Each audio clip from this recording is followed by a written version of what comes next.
fellas, what you're looking at here is a Lionel 258. It's the exact same train as the last video I posted. Okay, I picked up another one of them. This one was totally not running at all. It was listed as parts. I decided to take a shot at it. The train itself is in perfect shape. So, there's no videos online about how to do what I'm going to do here. I thought I'd show you. It had two problems, okay? Number one, the E unit, or reverse unit, as it's known, was not working at all. Wouldn't go forward or reverse, okay? And as it turns out, I later found out the other problem was the brushes, which there are two of them in here, was very, very badly worn. I knew that because when I finally did get it running, it was sparking very bad from the brushes hitting the armature. So those have to be changed, okay? In the meantime, I took the springs out and stretched the spring to give it a little more pressure. Alright, there's only two screws. You can see that one on the bottom. There's another one on the top. You can't see the tape is in the way there. And that cover comes off, and the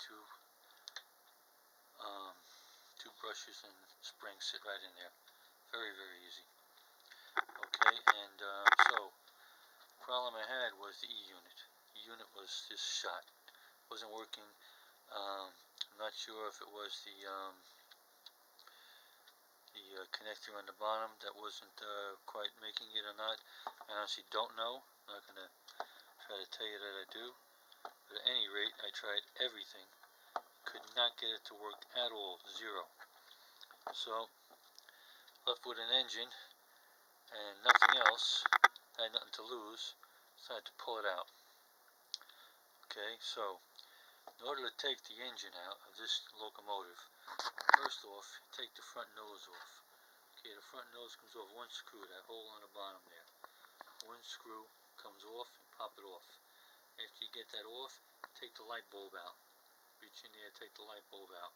So it's going to be in your way, getting the engine out.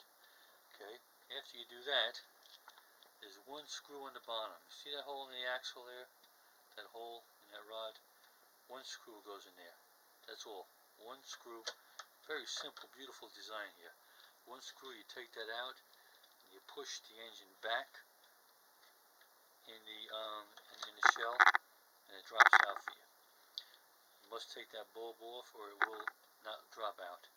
Okay, you might be able to wiggle and giggle it out, but believe me, it's easier to take it out. Take a chance breaking the bulb. So, once you get that out, then the E unit has one screw holding it in. See that one screw there? I put it back in there so I wouldn't lose it. The unit sits down inside there.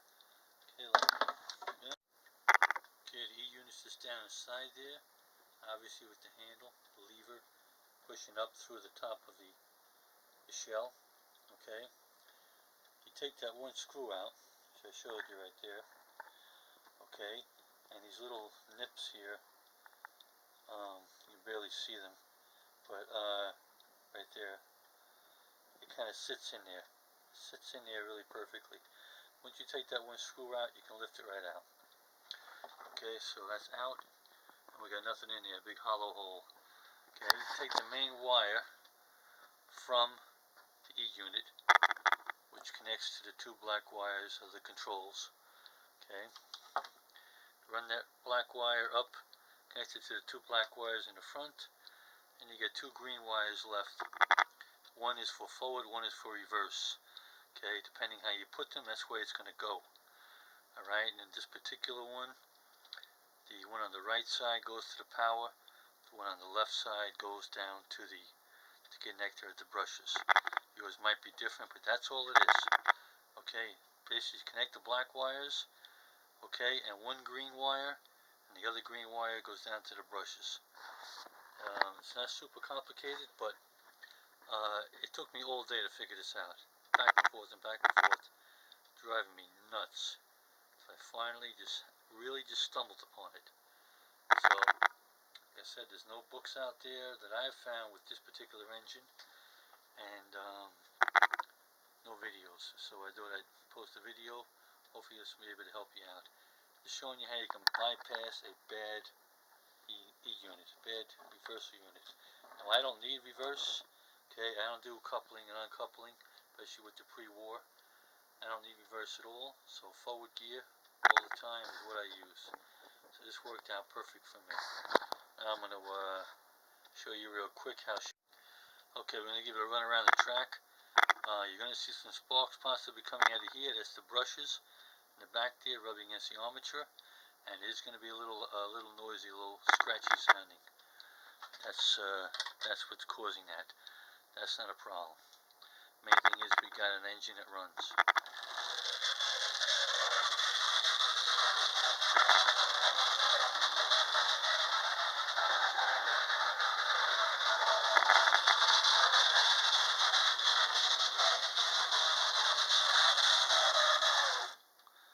That's the story. She runs beautiful. Like I said, that scratching you see here, that's the brushes rubbing against the armature. Okay, because I stretched the spring to push them out to make contact, and so I got new brushes on order. So once I get them, I put those brushes in, then I can reconnect the whole engine and everything. We're back in business. We'll have another 258. This should work perfectly. Alright, so just want to share this with you guys. I'm going to draw up a quick schematic, and I'm going to post it at the end of the video. Hopefully this will help you guys out. But you can see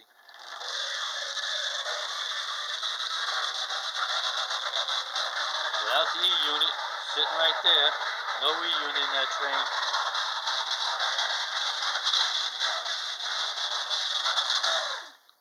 She's working. That's the deal. Hope this helps somebody.